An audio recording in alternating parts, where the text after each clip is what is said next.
I learned that I'm not here to sell to people. I'm here to educate the people, right? So when I get on a cold call, I'm completely interrupting whatever that business owner's doing, right? And at that time, they have one or two options. They can hear out what I have to say, or they can just get off the phone and go, hey, you're wasting my time. When I first started cold calling, that was something that was weighing on my mind heavy, right?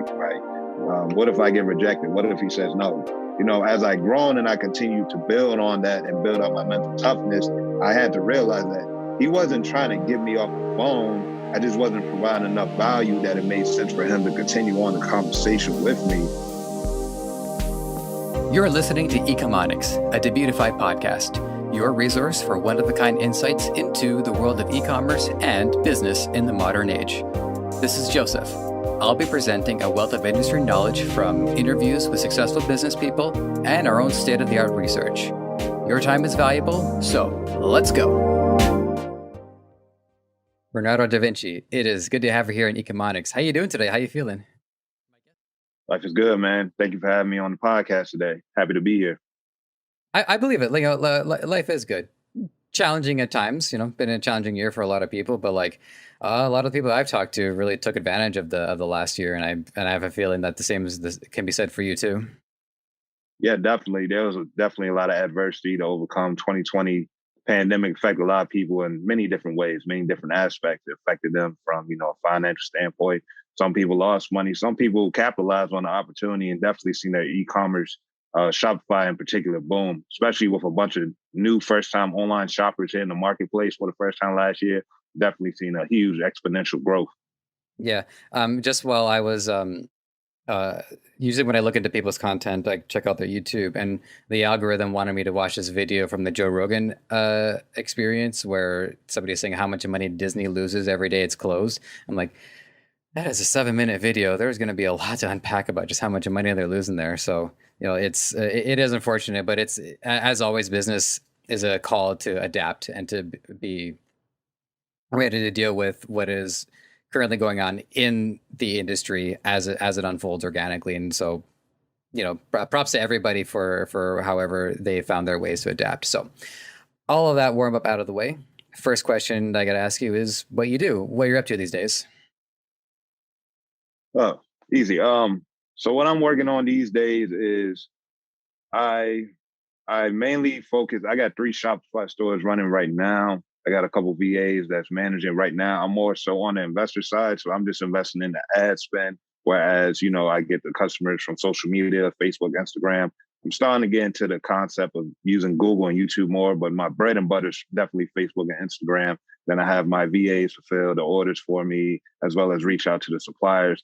At one point, when I first started my Shopify journey in 2016, I was using AliExpress, but now I've been able to partner with different types of sourcing manufacturers and different things along that nature. My journey has definitely been a roller coaster ride over the last 5 years. But aside from me working on Shopify, I also have my own social media marketing agency, which I'm sure we'll get into later on the podcast. And yeah, man, it's definitely been a productive period of time this year. Yeah. So first thing that stuck out to me is just you're transitioning from getting a product directly from AliExpress into the arrangements that you have now. Now, I know commonly the people that I talk to don't want to reveal too much, which totally understandable. But it is a really important thing to talk about because a lot of people look at what they can pull off if they were to sell things on AliExpress these days, and they're bogged down by a 2-month-long wait times. I ordered something from one of my colleagues' store 2 months ago, and I still haven't even gotten yet. So for all we know, the supplier doesn't even exist anymore. So there's all sorts of things that go wrong. So I did want to hear a little bit more about that. Is what how would you describe the relationship you have right now with the products that you're selling, and how you got those arrangements? Yeah, so let me take you back in time real fast. So back in 2016, 2015, that's when I really found out about Shopify and AliExpress as a whole. And what I was doing back then when I was in my beginner phases, I was just sourcing from AliExpress.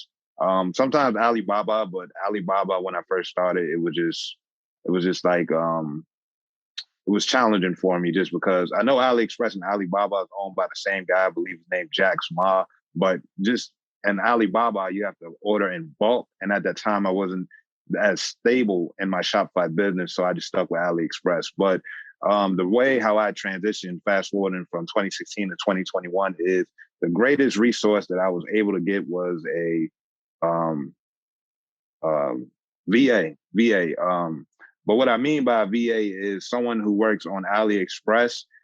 I'm sorry. I'm using the wrong terms. Not a VA. It's a drop shipping agent. That's the right term. Okay. Yeah.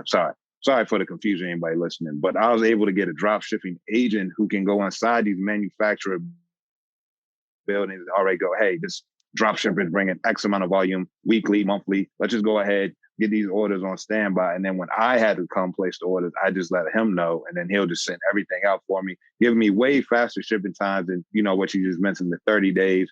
Right now, our shipping times is about 7 through 12 business days.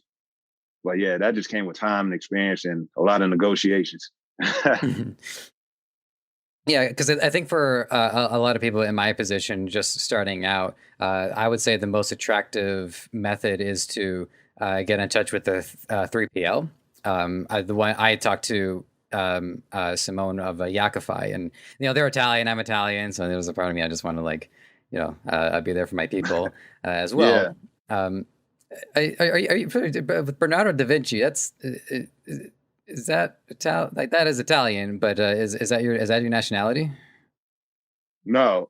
So I actually got that name. That's a nickname that was given to me when I was working at a job just back in 2013. A guy, I think his name was Quinn. We was working at Burger King, right? And he was like, man, the way how you just articulate things in your mind and the way how you kind of get it come to fruition, you like Da Vinci, like Leonardo da Vinci, except you're Bernard. So we just gonna call you Bernardo da Vinci. And I thought it was cool at the time, so I just been running with it ever since.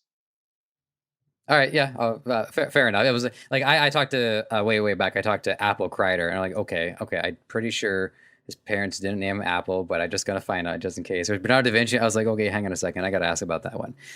So, anyways, the point that I was making is that with 3PL, the reason why I think for starters, the reason why 3PL is an attractive option is because I don't have very much leverage. I haven't sold anything yet, but I am willing to put money down into it. So by working with a 3PL, I can purchase the products, have them sent to the warehouse there, cut down on the wait times, have it shipped. Bob's your uncle. So with your arrangement, did you have to have like a certain amount of leverage in order to have your dropshipping agent be able to advocate for you effectively? Yeah. So in the beginning phases, like in the early testing phases, my agent, they wanted to see what I could produce before, we begin a negotiation with them and the manufacturer. So at the time I was getting maybe 5-10 orders a week if I was lucky. And he was like, all right, so if you're going to, work with us, we're going to need you to increase that volume. So at that time, I was just doing strictly Instagram. This had to be around 2016, 2017. That's when Instagram influencers was like the big traffic source for Shopify dropshipping. So I had the genius idea. I said, if I can do this with Instagram influencers, I just have to be patient enough to take this data, take this investment that I'm using with them and invest that into Facebook ads. And anyone knows who invests in Facebook ads is trial and error. You got to test multiple products so you get something to work. But then once I found a winner, right, because all it takes is one product to change your life, I started doing like 50 orders a week. And then that's when my dropshipping age was like, okay, we can work with this type of momentum. We can work with this type of volume. Let me go back to the manufacturer and see what we can work out. Okay, I see. So the dropshipping agent was just waiting on to see if waiting for the winner, just as in the same that you were too. Okay, that checks out. So we got most of what you're up to, at least as far as the e-commerce space goes. But I also know that you're a musician as well, a rap artist. So we got that. We'll get into that because there are some questions I do have associated about that too. I just want the audience to get the full scope of what you're up to. So with all of that, next thing I want to know is what got you into e-commerce. You said at one point you were at Burger King. So, a lot of people are at Burger King and they're inspired to go do something else. Granted, some people actually really like it there. They become managers, more power to them. But tell us your story, how you found e-commerce, or in some cases, how it found you. Yeah. So my journey begins, let's just start from Burger King. So I was working at Burger King back in 2013. At the time, I was real ambitious about what I was doing because I was young. I was 21. So I was just fresh.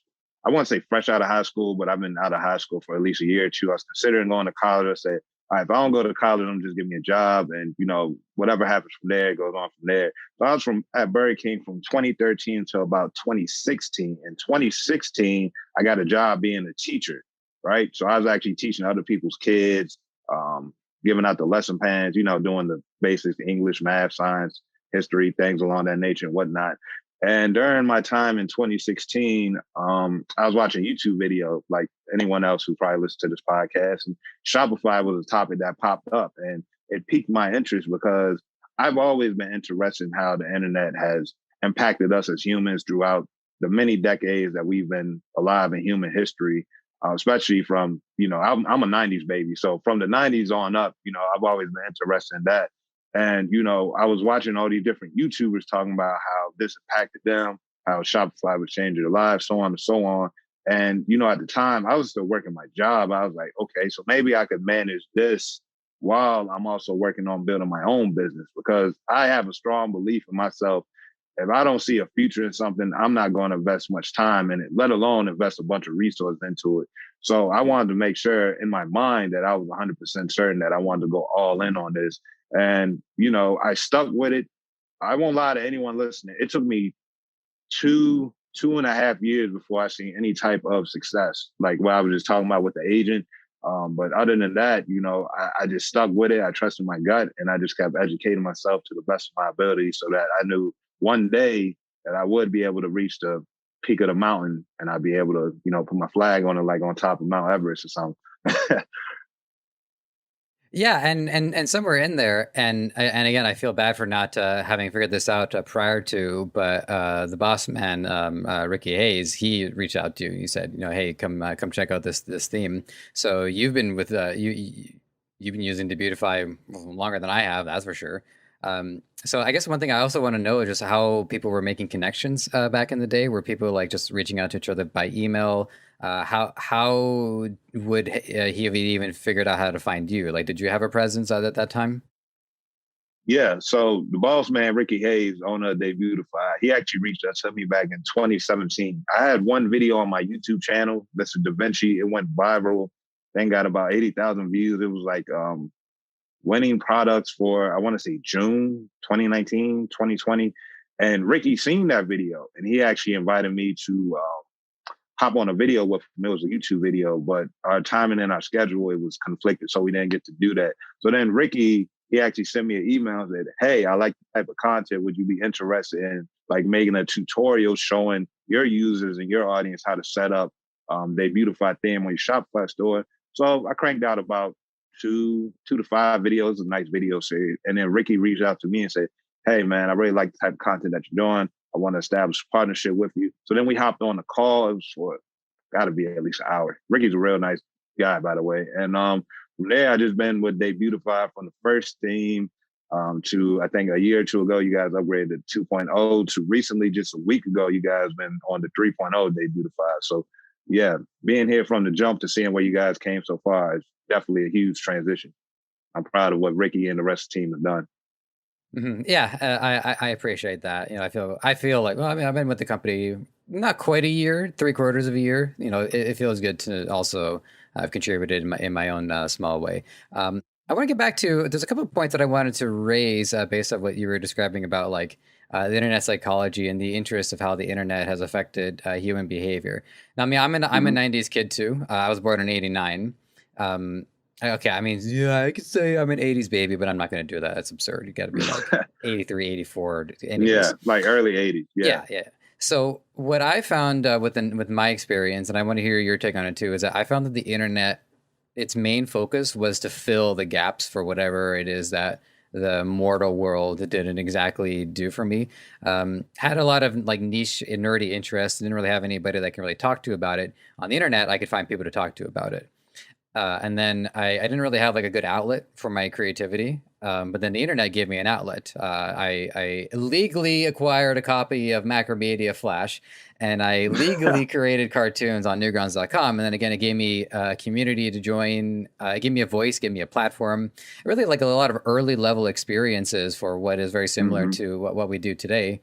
And to this day, I mean, I still feel that's true, but it's because there are so many things that the internet can do that my real life is actually like, yeah, actually kind of limited without the internet at this point.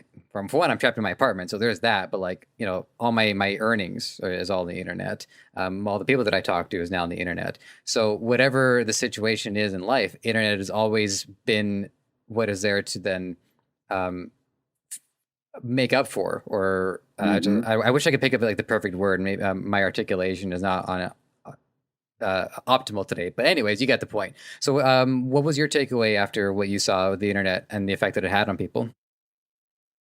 I mean, my biggest takeaway from the internet of how it affected people is it gave everyone a platform to connect with like-minded individuals who have a similar interest, right? So let me take this kind of off topic for a second. So I'm a Go huge for it. anime advocate, right? So, I watch a bunch of anime. I've been watching anime since I was from the 90s, right? And Dragon Ball, Naruto, you name it, Yu Yu Hakusho, all the good classics. Hold up, I And am going to name one. Hunter x Hunter. yeah, definitely. Yeah, Yeah, that same I guy love made that Yu Yu one. Hakusho. Yeah. Yeah. So, back then, back in the early 90s, late 2000s, the internet was there, right? It was just, I didn't know how to use that to connect with others. I just had to tell people and my friends, people at school, things of that nature. But around the late 2000s or early 2010s, forums and, blog posts has always been there. But YouTube platform, it changed from early 2006, where it was just cat videos for the most part on YouTube, or a bunch of entertainment videos, to transition more into being an educational information platform. Now, don't get me wrong. YouTube is a search engine. It's definitely educational based. And, people can be educated a lot more that they are doing now versus back 2006. But, during that time frame, just YouTube was there for entertainment, laughs, giggles, maybe listen to music, so on, so on. And given where we are now, I feel like the internet has opened a floodgate of opportunity. Like there's no gatekeeper blocking you. So, right, if you want to transition from going from, let's say, someone who's working a job as a cashier, and they want to get into the midst of learning to, how can I build a platform using social media? There's a bunch of different things they can do. They can become Instagram influencer. They can become a YouTuber. They can become a TikToker, which is another platform which I'm looking to, dabble in myself. And it's just a floodgate of opportunities that I see is going to continue and developing for the long term. Many, many decades from now, it's going to be something else. The internet will still be here. The internet won that game a long time ago. Yeah. That's basically what I'm trying to drive home. But it's just amazing, how much the internet has changed. You said you was born in 89, but I believe the internet really started taking off. I might be wrong. Y'all can correct me if I'm wrong. 84, 86, but it really started transitioning. I'm gonna use Jeff Bezos as a reference. He said around 1998, 1999, that's when he started Amazon. He was using like Google to run ads for all his products. That's from back when he was selling books in the early days, to where we are in 2021 now. So just to watch that transition is nothing less a phenomenon. Yeah, and as I'm hearing this too, one of the things that I wanted to come to a conclusion in my own mind is like how if it humanizes or if it dehumanizes. And well, I think that that does fall on each individual's person and our ability to respect others and to I understand where reality starts and where reality stops, regardless if it's the internet or if it's on TV or if it's print media or if it's even in conversation, if somebody is being honest and upfront or if they're being dishonest and disillusioned. So like the upside is that whereas where people only had as far as their tribe that they could they can interact with, now the internet will bring the tribe in its entirety together, regardless of how big or how small the tribe is. A person can find it. And that's the beauty of it. Yeah. I don't know if it's a downside, but there's always been a stigma, I feel, where a lot of what people do to be like a lot of behavior online, people say, well, yes, the internet, it doesn't matter. I'm like, well, I still have some of the things that I've written when I was 10 years old on the internet. It's still around and I can't delete it. So yeah, actions actually do have consequences on it. So it is interesting to see how, a lot of our reputation lives and dies on what we do on the internet too. So, behave yourselves, basically. I'll add on to that because, given as, the years keep going on, different actions and behavior affect different areas in that time zone, right? So when you was talking about when you was 10, when I was 10, we was definitely talking a whole bunch of different things we wouldn't say now, because we grown, we evolve, we adapt, our mindset grew, right? And back then, it wasn't as PC, for better or worse terms, as it is now. We could freely speak. I mean, you can still freely speak on the internet, right? On the internet now, right? It just, certain people will definitely react more to if you're saying something that's offending a person's ethnicity, gender, things along that nature, which we don't got to discuss. But, back then it wasn't so like being so under the microscope, right? It was just, they just go out there, whoever see it, they see it, and so be it, right? And now it's more, everyone's like under the microscope and everyone's just watching. Now that has pros and cons to it, right? Like you just elaborated. There's pros to it because there's more like-minded individuals who feel that way. They just add a different perspective on what you already put. Let's use Twitter, for example, right? I could put out a tweet. A lot of individuals, they'll retweet it, they'll respond, they like it, some will agree, some will disagree, right? But at the end of the day, we still have that ability to voice our truest thoughts. And I believe strongly that the internet, it reveals more of our true characters. This is something I was talking about with my friend the other day, funny enough. I was telling him, I said, do you feel more of yourself on the internet, or, when you're on the internet typing on social media, or do you feel like more of yourself when you disconnect from the internet? It's just you and, your time. He's like, I feel more of myself on the internet. And, that just goes back to our original point of how we can find other it's like we have the ability now to reach those people and go to those people, especially if you're using like hashtags. So you use a hashtag, you'll find hundreds, if not thousands of people who, are interested in that topic versus, back in the day, you just had to put whatever was out there and just hope that Google would give you enough search interest that other people would want to respond or leave a comment based on what you had to put out at that time.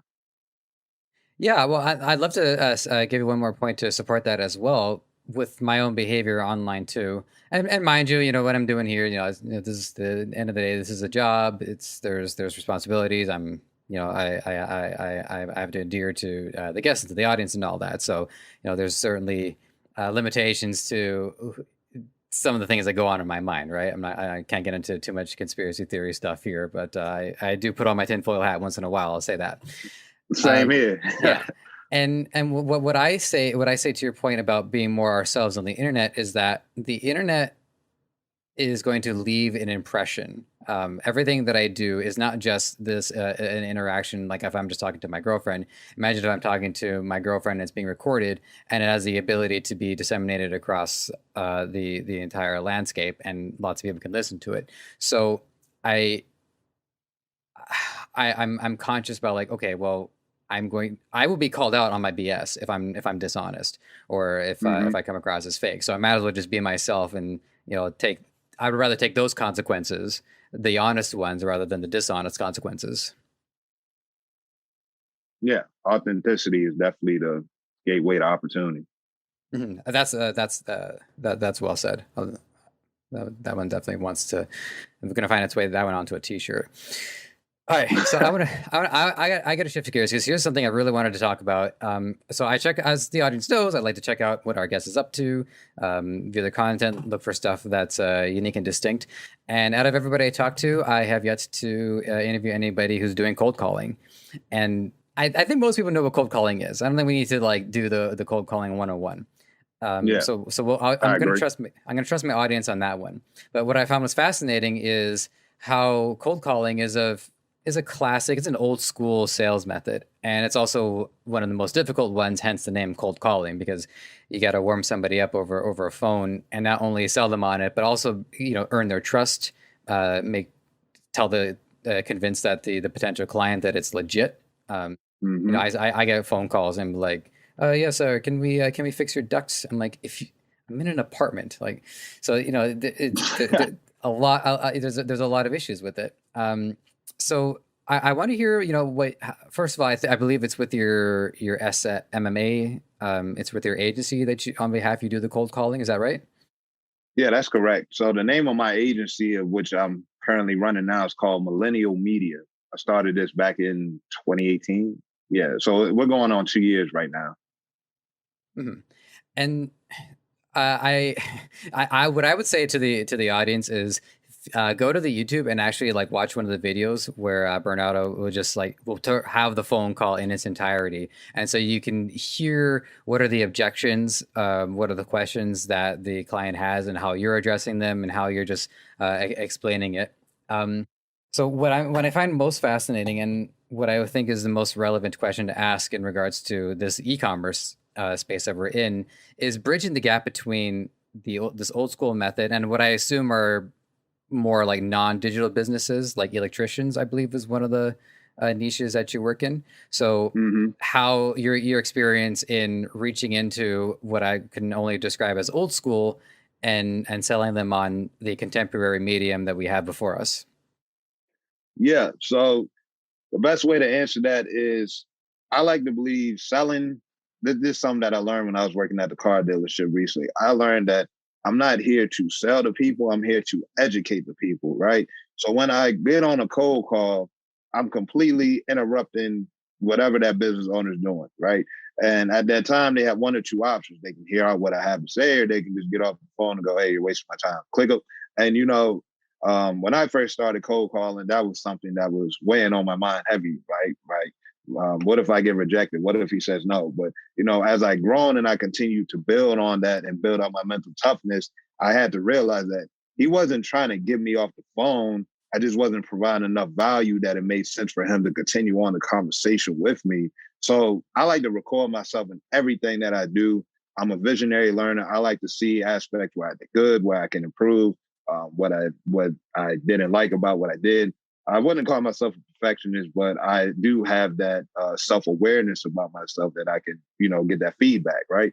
And the biggest thing, especially when I'm dealing with electricians, is their biggest concern is if I invest this money, how are you going to make this money back for me, right? Because they're aware of the internet, they just don't know how to use the internet for their benefit. And to make a long story short, the best way of how I can explain that to them is the same way from a Shopify aspect is through using social media platforms, how you can, get in front of these people. And then if you have the right ad copy, your video is entertaining, you have a good call to action, your website is up to par and it aligns with the potential customer avatar that you're looking to reach, this can be profitable for you for the long term versus you just depending on referrals or word of mouth from customers that you service. And, they just so happen to decide to tell someone else, hey, this guy did a great job. Maybe you should check him out versus you being on the internet overnight. You go to sleep, you wake up next morning, you got like 5-10 different appointments filled out on your calendar ready for you to go to confirm that.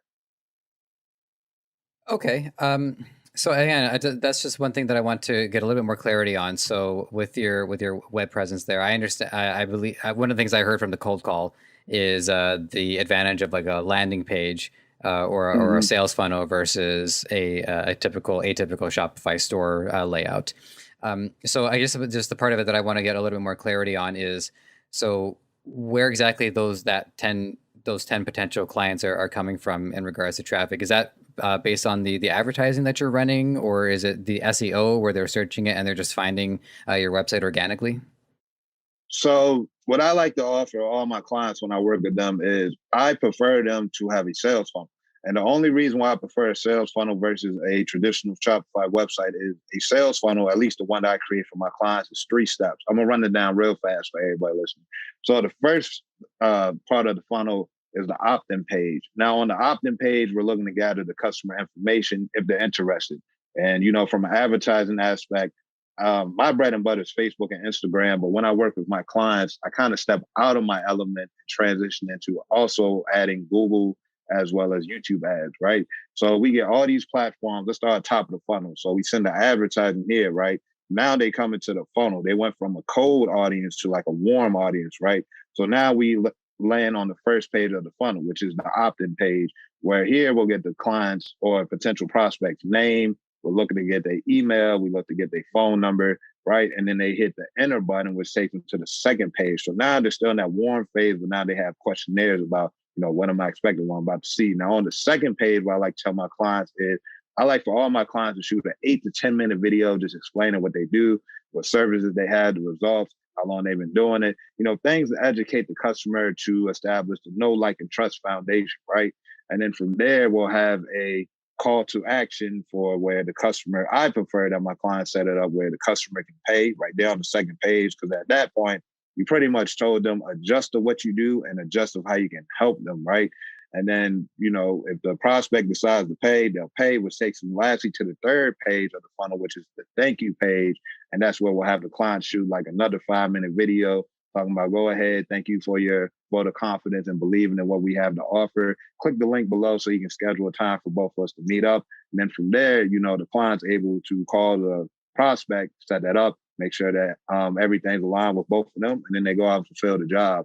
Versus, being on a Shopify website where, it's like 5 different sectors at the top, then you got the about me, then you got the reviews. It's just a bunch of distracting factors versus on the sales funnel. You only got 1 or 2 options. You can opt in or you can just leave. But, being a Shopify dropshipper, and everyone who's watching this or listening to this podcast, we know about retargeting. So if someone leaves, we can retarget them until, they get tired of seeing us, or, the time when our pixel expires for them, and then we'll no longer target them. And that's a lot of upsides in which I like to explain to my clients, just so they can get the best bang for their buck. Yeah, and just using electricians as an example, I think that, for one, in one sense, they're only offering one service, which is they're going to Correct. help provide somebody electricity. But within that one service, there's a multitude of concerns and matters that they have to resolve for each individual client. How many plugs do they got to install? Are they going to take over previous work for somebody else? Is this a fresh job? Are they going to be working with contractors? So there's 100 different things that they might need to discuss with the customer. So they might as well not inundate the customer with 100 different options and overwhelm them, or worse, make the customer think that they're going to, if the customer ends up like signing up for a service that's not even the right one because they think, oh, that's the one. Oh, okay. So that makes a lot of sense. I guess one thing that I wonder too is, is your strategy lean heavily more towards non-digital clients so you can help onboard them digitally, or is that more like a coincidence? So like, where do you typically strategize? It varies, right? Because when I first started my when I first started my social media marketing agency, I was just taking on anyone that I could get, right? Like whether they had a presence online, whether they didn't want to go online, I was just taking anyone who'd be interested in what I had to offer them. Given where I'm at right now, I more so prefer to work with clients or prospects who already has a presence online, just because they're already attached to the idea that they believe in social media, they believe in the impact that it had, they believe in all of the fruits of the labor that can exponentially have their business taken to the next level, depending, where they are now versus where they want to be, right? But I also will say that I'm not against working with people who's not online. It's just more of a slower process because all this is new to them. They're aware of what it does. It's just that they're not fully invested into the idea. They're more so, okay, you have to show me this, which I show all my clients, show all the clients my results from my Facebook ads, Instagram ads, so on and so on. But they more so want to see it. And then once it starts happening to them, that's when they start becoming a believer and go, okay, I believe that this works. And they slowly transition from, the traditional brick and mortar business where they, the retail, and then they come into the store and buy, versus you using the internet to get people to come to your store and buy. Okay. So the next thing I want to ask then, and this is, by the way, this is coming from my own sales background too. I was mainly in watches, and now I guess luckily for me is it was all inbound calls because people want watches. So I just got to answer the questions. So they come in with their objections, and what they want is for somebody to validate those objections. Whereas you're entering into their territory, so they don't just use objections as a way to create trust in their own mind. They're using objections as a barricade, almost in a way where they want to almost get you to test you, get you to disengage for their own sake. Maybe they're being protective. They don't just want to say yes to everything. They're not convinced. So So I want to ask you about, what are some of the objections that you normally face and how you overcome them? And I would like to hear if there's differences between the more non-digital or non-contemporary businesses like electricians versus the contemporary ones. Bearing in mind, you did say one of them, which is they're not really aware how it works. So I will keep that in mind. That is, I guess, one objection. But along that same lines, I'd like to hear what else you've had to overcome. Sure. So typically when I make cold calls, I get faced with a bunch of objections, right? The main one that I typically get as soon as I start a call is I'm not interested. And I go, okay. So if someone was to tell me they're not interested, my belief, and this might sound like I don't want to sound like an oil salesman, right? But Snake oil. I believe, yeah, snake oil salesman. But I believe that as long as we're on the phone and as long as you throw me objections, I'm gonna throw you rebuttals, right? And unless you hang up on the phone, I'm gonna keep going. I might throw like 3, 4 rebuttals, and then if nothing happens, I go, okay, that's enough. I don't want to piss nobody off. I want leave on good terms. But the first one that I typically get is they're not interested.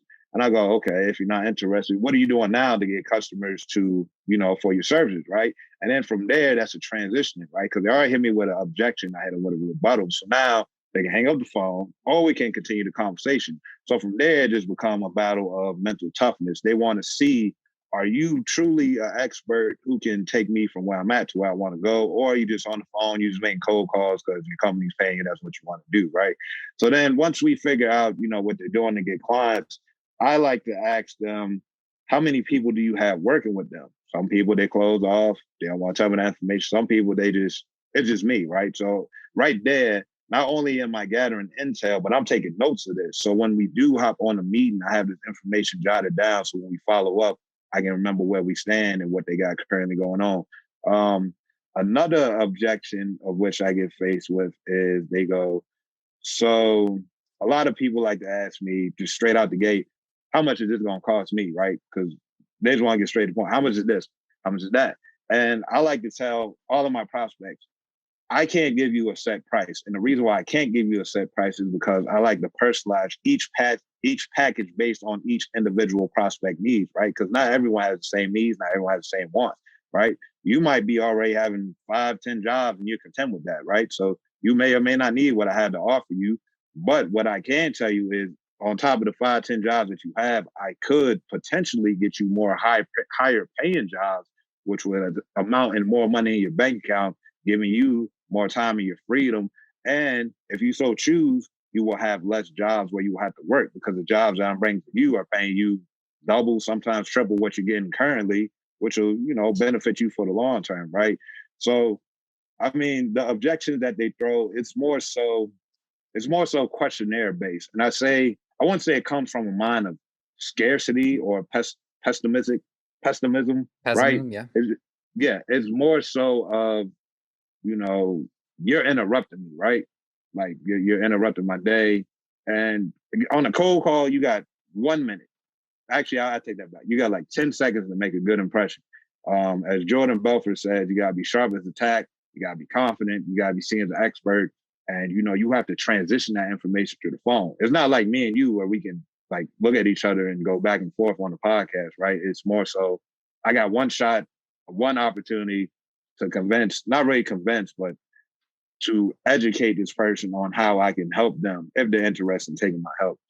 And as far as people who are already online, right, like the clients I work with, because I work with restaurants as well, and those have been some of my favorite clients to work with because they already got the content made, they're already aware of how the advertising go, they already know that they have to spend money, make money, right? And then, if I was to work with, let's say like a mobile mechanic, because I got a few of those clients, right? They don't want to be on the internet. All they want me to do is just get them phone calls, right? They go, as long as you can give me phone calls, I'll close the deals. That's all I'm concerned about. If you can give me phone calls, I'll close the deals. And, that's our relationship. So it depends. It varies on the niche. It varies on the small business owner, big business owner, entrepreneur. It just varies on the situation. And then I just try to add value and educate them as best as I possibly can. So that makes sense for them. That's a great answer to the question. It reminded me of a photographer client that I had when I was doing more of my freelancing.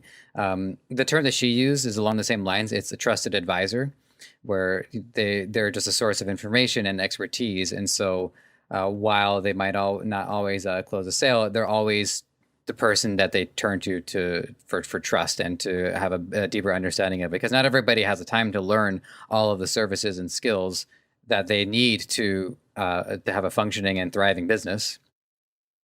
Correct. There's another point too that I wanted to make just about phone calls in specific. So again, me, I feel I consider myself very fortunate that all my sales was all inbound. So I don't know. There are times where I just like, hey, why don't I just like cold call a bunch of these law firms, see if I can sell them some watches. And the boss is like, no, don't do it. All right, fine. I'm just saying, just some of these lawyers, I've seen what they're wearing. Ugh. Anyways, uh, I think when somebody answers the phone, there is at least some element of openness to it, especially because a lot of times people will see an unidentified number or the phone will say potential spam or potential fraud alert. So a lot of times I just look at my phone number now and it's like, all right, you know what? Not even worth it. It's telling me to block. I trust it. So when I answer the phone, I am making a tacit admission that I am somewhat open to whatever it is being offered on the other side.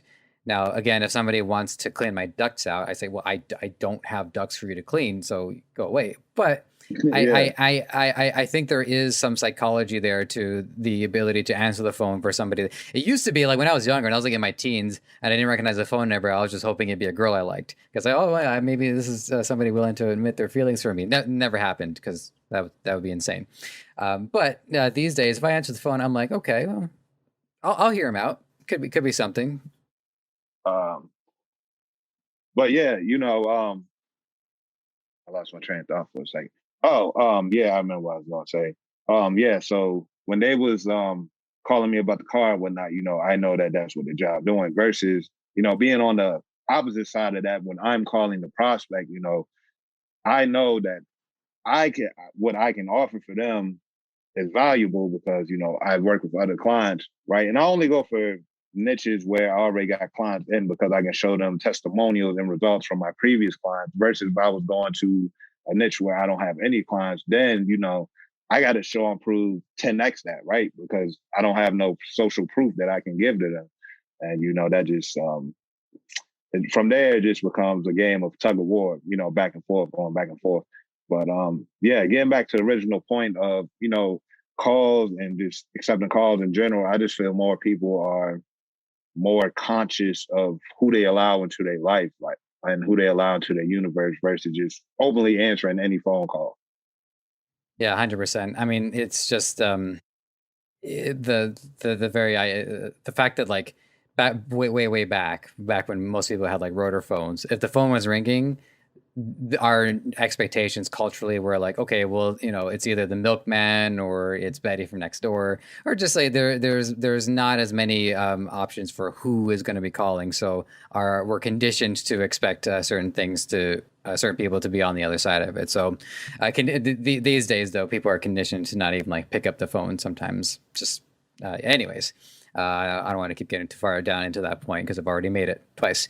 So the thing this reminded me of, so here in Toronto, we have this thing called the CNE, Canadian National Exhibition, and a bunch of vendors all over, they sell their products. And I remember this one sales group, they were trying to sell soles to go inside the shoe. And I noticed that they had their script and they had their routine and they were just and they knew my objections and they had dealt with this. They were dealing with this all day, going to be dealing with this constantly for 2 weeks straight, just trying to get as many sales as they can. And Mm-hmm. there was a small part of me that was getting kind of yeah, I was getting annoyed because I guess as a fellow salesperson, I was hoping that we were all part of this exclusive club where salespeople wouldn't sell to one another. Okay, you don't need to be on. I do this job too. You can relax and just shoot the breeze with me. But they just couldn't do it. Like they couldn't Yeah. disconnect. So I'm just wondering, like, have you encountered a situation like that, or like have you found? First of all, fair question to you. Do you have like an on state versus an off state? Or me, I'm more like I'm always Joseph. Like I don't know, like the dials they change a little bit here or there, but I don't know. I don't really have like a okay. That was you know Yeah. where I'm going with that. But yeah, so just tell me about like I guess how it's affected like your relationship with other people in sales and just like your own ability to who you convey versus the salesperson that you convey. Yeah. So let me tell you a quick story. So recently, before I hopped on this podcast, like last month, I was working at a car dealership, right? I was selling cars, and I went there because I wanted to be a better salesman and selling higher ticket items. So upon my time being there, I was like, we got that on switch, right? Like we want to sell cars. And that was their goal, sell more cars. But I was like, when we had downtimes, like, are you guys going to be your authentic self, or are you just going to be in full salesman mode? So I was like kind of testing the waters with them.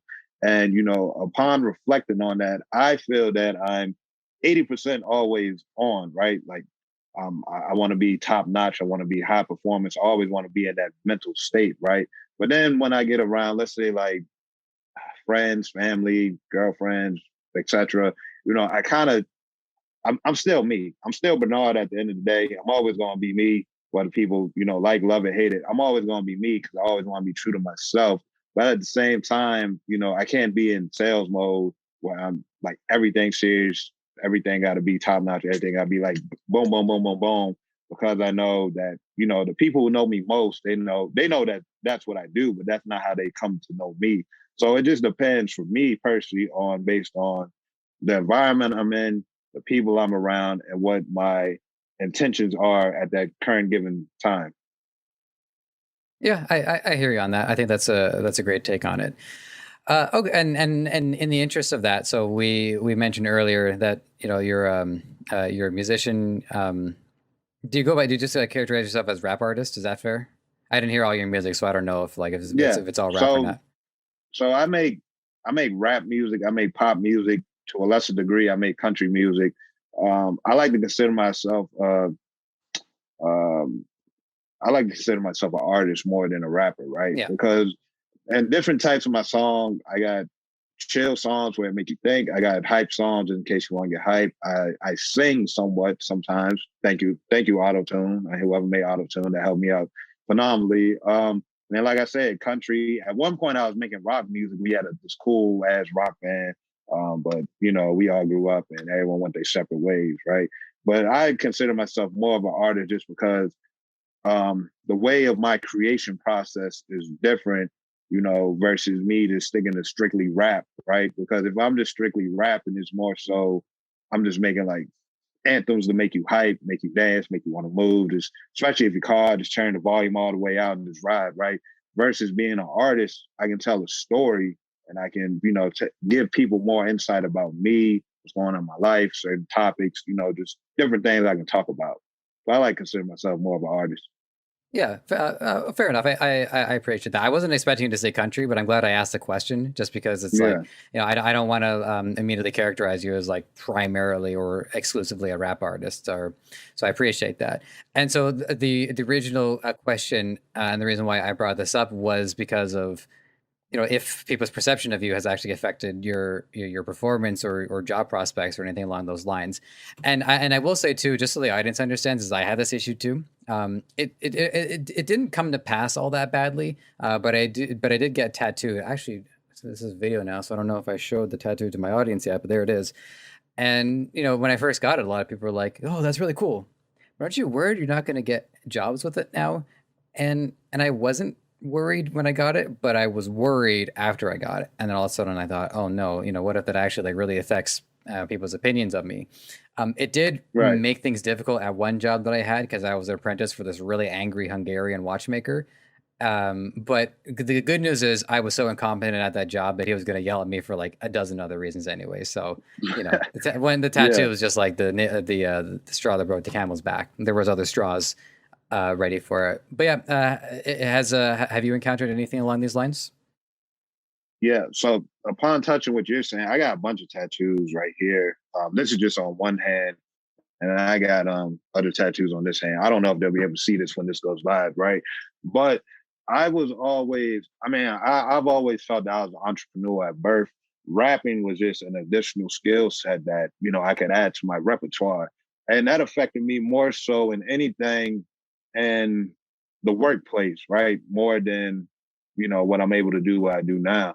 And the only reason it affected me in the workplace, I don't know if the stigma is still active. Hopefully it's not, but people feel that people who's tattooed can't be employed. And I feel that's a very biased opinion, right? Because my tattoo, how I want to paint this picture of myself, on my physical body shouldn't affect my performance of when I'm in that job, right? Because as long as I get the job done, as long as I complete the task that's given to me, that should be, I mean, there's other factors that matter, but that should be the main factor because that's why you hired me. You wanted me to solve a solution.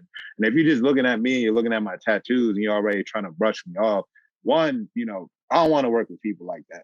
I mean, maybe we could talk it out, see why they have this opinion, what affected them at one point in their life. But it's just like you're judging it based off an appearance, right? And that's the thing, like being a musician and, also being an entrepreneur when I got to meet these clients, right? Because when I go see them, I dress up, I might wear a nice suit, nice button up, right? And then, when you go to shake someone's hand, like you, I also have a tattoo on my hand. So they look at that and they go, I don't know. I go, before you start to judge me, let me hear out what I have to say and let me hear out what you have to say. And then we can put that behind us. Then at the end of the conversation, we can bring things full circle, if that's a problem, so be it. I respect that, and we can go our separate ways, right? But that was just, I don't know, that's just a stigma that I feel that should have been exfoliated a long time ago. But that's just some of my personal experience with having tattoos and being an entrepreneur and a rapper. Yeah. If I could just say too, just in having this conversation with you, the only thing that really is important is your face. And it got to a point where I was just focused on the face, and I wasn't paying attention to the hair, wasn't paying attention to the background, nothing. I mean, hair is obviously it's a part of the head, but I don't know. I guess I just at a certain point, I just started like just seeing you as you are, which is something that I'd like to encourage everybody to do, because that's the important part. Yeah, you should definitely always express yourself. What I believe in is self-love is the most important love you could ever get. And I like to believe that I'd rather be at peace with myself than be at war with the world than be at peace with the world and war with myself, right? Because that's a battle that I always had to fight for the rest of my years versus, I can go to a different part of the world, they can treat me entirely different versus, just one limited area. But yeah, that's just something that I believe internally. Mm-hmm. And since we don't talk about tattoos too often on this show here on Economics, is things get a little quirky from time to time, but like we've I think it makes for more interesting content on an episode as a basis. You never know what you're going to get. But one thing that I like to say on tattoos, just for people who don't have them, and they wonder why people want them. The thing I tell people if they want to get a tattoo is that you have to imagine you already have it. A tattoo is something so integral to who I am that I'm not paying an artist to draw it on me. I'm paying an artist to reveal it at long last. So in order to have something that connected to a person to the point where it's permanent, that's the mindset that I encourage people to have if they're going to get one themselves. Yeah. And to add on to that point, I believe that when you get a tattoo, it unlocks another characteristic of you, right? So imagine this. You're the protagonist of your life. For those who play video games, right? You're the protagonist, you're the main character, right? And every time you level up, let's say Final Fantasy, for example, right? Cloud levels up, he gets a new sword, he gets a new magic attribute, right? Same thing applies with a tattoo. When you get a tattoo, it like levels you up, not just, from a physical look where it makes you look better, but it also reveals a different story or so, or whatever you decide to tattoo on your body, you can tell people what that means to you, what that represents, and how that that affects you and why you chose to get it. Especially those who are first timers getting tattoos. I definitely believe that they should go for something that they're comfortable living with for the rest of their life, right? Because as you added, this is permanent. Now, given you can get it removed, might hurt a little, laser surgery, whatnot, but you can get it removed. But for the most part, these tattoos are permanent. And the way I like to look at it is, if I'm going to have it for life, I at least want it to be meaningful. That's the biggest takeaway I want someone to take from this. If this is your first time you get a tattoo, make sure that it's meaningful and you're comfortable, living with that for the rest of your life.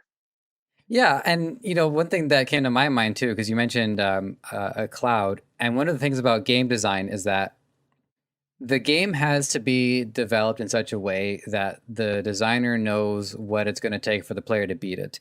The player has to be of a certain level, have a certain gear, have certain skills, have their party layout effective so that they can beat the end boss, because otherwise they don't win the game and then they're stuck in limbo forever. And then Sephiroth goes on a killing spree. And we don't want that. So in that same vein, in order for us to achieve our goals in life, what we're doing is we're acquiring all of the pieces that have been laid out for us. And so a lot of that is in self-trust and in someone in believing that the path is laid out for us in such a way that we're going to take it. And by the time we get to the end, we have realized our full self. Yeah. So I like this is quoting the late great Nipsey Hussle, rest in peace. It's about the marathon, not the destination. Or in a better use of words, it's about the journey, not the destination, right? So the journey will always continue. Each day, each second, each minute that passes, we're adding more onto our journey, which, for the most part, is in our own best self-interest, so that as we continue to gather the resources, the information, everything that we feel is applicable for us to progress and transition to our higher self, we add that to our experience so that we're able to, let me say it like this. Every decade, you become another version of yourself, from 10, 20, I'll be 30 in September. So I'll go ahead and claim 30. And, I like to take what I could from when I was younger and keep that in my belt. But I'm also at the same time ready to release what no longer serves me moving forward. And that's how I like to look at life. Like I take all the experiences, whether it's good or bad, so that I can build off that. And, as I continue to develop, well, my next 10 years, I'll be 40, right? So I'll take everything that I can learn in my 20s and 30s. And then, when I'm 40, I'll be prepared. Not fully prepared, because life's an ongoing journey, like I was saying, right? But I'll be more anticipating what's next to come in my life, right? Like we always got to stay open to a possibility. Even going back to when I was talking about making cold calls, a lot of people like tell me no. And something that I like tell my sales team, no just means next opportunity, right? So just don't ever give up and just keep going. Mm-hmm. There was a Greg Halpern from a previous episode. They gave me the access to some of the Formula 4 protocol, and one of the things that he had said is if you try to eliminate no as much as possible. Obviously, you don't want to if somebody asks you to jump off a bridge, to put your hand over open flame. Okay, you say no, but it's really about yes and then not now. Because when you say not now, you acknowledge it, but then you understand that my time just isn't at the right moment in order to do this. What's funny, of course, is that I listened to that, I took that point in, and then immediately my girlfriend is like, "Hey, do you remember what we had for dinner yesterday?" I'm like, "No." No, I tried. Something along those lines, like not that exact question, but it was just funny to me. It's like right afterwards, I'm like, no, I don't remember that. So we're closing in on about an hour here. So and again, to our audience, as always, you go onto the YouTube, you check the content out. There's hours of great insight. There was one insight from earlier on in your YouTube profile that I wanted to close on, because I think it'd be a good, interesting topic just to leave with our audience to think about, which was overcoming addiction. Now, sure, we've talked about addiction in the past, and there's some, as you say, there's small ones, there's big ones. But what I found was interesting is that there are addictions within e-commerce that are like specific to e-commerce, or like people are addicted to, say, like maybe if like they're constantly looking for new apps to install that maybe they're not actually practical to install. So like, what are, from today till back then, what was your how did you come to realize that like there are addictions within e-commerce? What do they look like? We know what we know: cigarettes, we know coffee, we know sugar, we know some stuff I'm not going to say out loud, but like in e-commerce, what's addictive there? Yeah, so what I believe is addictive in e-commerce is information overload, right? So I know a lot of people listening to this, they're probably on YouTube, they're probably watching a bunch of Shopify YouTubers, right? And they're trying to gather intel, as well as gather intel from this Debutify podcast, right? And, they'll take that and they'll get what's known as a sugar high, or like a dopamine rush, right? So then immediately they hear that and they go, okay, I heard that, I'm ready to go, I'm fired up, right? And then, as soon as they start applying what they hear, what they learn, they may see similar results, they may see the same results, or they may see no results. And if you feel that you hit no results, you're like in the gray area, right? You're just like, okay, I'm here, how do I get out of here? So then this is where the addiction comes into play. And this is something that I'm speaking from personal experience. I believe at one point, if I had 30, 50 plus apps running on my Shopify store, that is what it would take for me to make sales. which clearly wasn't the case. Now on all my Shopify stores, I might have 10, 15 apps at most, right? But, back then I thought apps is what drives the sale. Apps is what's going to make my customers want to buy.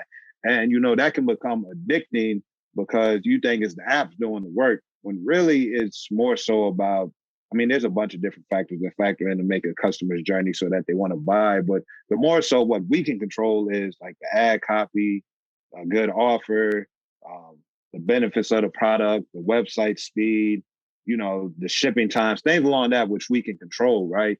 And then to a lesser degree, another addicting factor is getting that first sale, right? Because when you get that first sale, it's like an explosion of happiness, an explosion of, I did it. I feel like this worked. I'm on top of the mountain. I did it. The world is mine now, right? And then, you try and do that again. It may work, but if it doesn't work, you're like, oh, why didn't it work? And now you're stuck in that mindset of thinking of all the things of what could go wrong, what needs to be fixed, and then you start adjusting the whole theme. Like, for example, the Debutify thing. You might go in there, you might start adding all the add-ons to it. You might start trying to change your main front on the homepage, like, right? And then, in all truth, you don't need to, increase that. You could just, for a lesser degree, let's say we're on Facebook, we could work on improving our click-through rate. We can work on improving our video content, right? And, I feel that can become addicting, which is, there's good addictions and there's bad addictions, but I'm gonna stick for the good just for this topic, right? And, I feel that can lead people to make impulse decisions, which isn't always in their best interest. I feel that we should be able to approach any situation with 50% logical and 50% emotional base, but before we come to a full circle conclusion. That's terrific. Also, I think you made a good observation too, that there can be good things, things that people are addicted on in a good way. Exercise can be addictive. That's a good thing. Getting up at a good time can be addictive. So there's, it's part of our psychology. We do in some cases we do need to have our addictions, but I think it's just the stigma attached to it. And whenever we say it, it's usually like the negative ones and not so much the positive ones. But nonetheless, I think you make a really good point. And I notice I've ran into that issue too. Full disclosure, because again, I had the luxury of being able to talk to a lot of inspirational people and take away valuable lessons. And yeah, I get that hit too. I'm like, man, that felt really good. Yeah, I'm motivated to go. And like slowly over time, things do change. I have a store now. May change the name. I got to change the name of it because I don't like the name of it anymore. But that's beside the point. So I totally respect that. Like it happens. And one thing I was working on even today, like I was like scanning YouTube while I was eating my delayed breakfast, is I thought, you know what? I spend a lot of time just watching like junk and schlock, like reviews of like last week's episode of a Marvel movie or of a Marvel show, and like, okay, what if I just like look for something educational? And I ended up on Charisma on Command and just talked about how Hugh Jackman, Hugh Grant, one of the Hughes, the Australian guy, I think the guy who played Wolverine, and just like things that he does to make other people comfortable, and I'm like, that was a much better takeaway than the schlock. And so that is like one thing I did just today to identify an addiction and find a way to turn that addiction of wanting to watch content into a way that's more positive. Yeah. And that just comes down to self-awareness, right? Like you just mentioned, you realize that it would be more beneficial for you to watch Charisma on Command, given his take on Hugh Jackman versus you just watching what just came out recently, like the Snyder Cut. Yeah. The Justice League. Now, don't get me wrong. There's a time and place for that, right? Yeah. Because let's just stick with the Justice League. That movie's 4 hours and 2 minutes long, right? Now that to me, that's a block period, right? Because there's so much you can get done in that 4 hour time frame. But if you do that in moderation, it becomes a habit, right? Because it takes about 21 days to build a habit. It takes 90 days for the habit to last. So if you could do that in moderation, not saying that anyone will watch that movie every day for 21 days, just want to be full disclosure. But, if you can find a balance in between entertainment and education, you can then create this self-identity for yourself where you're able to work smart, of course. And then, you lay back, relax, and go, okay, I did my work for the day. Now I can kick back and enjoy myself in the other aspects, just so you don't, have your mind. I don't want to say information overload or you have the shiny object syndrome, right? But at the same time, it gives you the freedom to declutter your mind. And then you can go within yourself to figure, is this helping me or is this hurting me? And if it's hurting me, I got to let that go. It's not as easy to just say, I'm going to let it go. And it's not like that. It takes time. You got acknowledgement, and there's 4 or 5 other steps to go along with that, right? But just the fact that you acknowledged it, you have that split second to where you can change that and go, okay, if this is doing that to me, then let me find something else that can put me where I want to be, moving forward in the next week, next month or so. And then, add more time to that, right? Because that's something I'm trying to do for myself. I'm trying to learn how to trade Forex, right? But at the same time, aside while I'm not doing my agency or my Shopify store making music, I'm playing Call of Duty. And I might play Call of Duty for 1 hour, sometimes 3 hours. Sometimes I just lose track of Call of Duty. I go, okay. And I got to catch myself after a few games, go, whoa. I got to take a break. And then I transition going back to Forex, right? So it just come down to self-awareness. Self-awareness is key. Well said. And I think with that, we're good to wrap up here, Bernardo. It's been fantastic meeting you and talking to you. This has been a great conversation. So I really appreciate having you here. And at long last, you finally get a chance to just have a conversation with the Debutify company. And it's great to have you as been like really like a long time partner, I guess, or affiliate or whatever is the right word for it. Yeah. Like I said in the beginning, I'm really happy to be here. I'm happy that me and you was able to take out this time, both our schedules, to have this conversation. I feel it's very beneficial for everyone listening, as well as, when we throw it on our platforms for our audience to gather intel.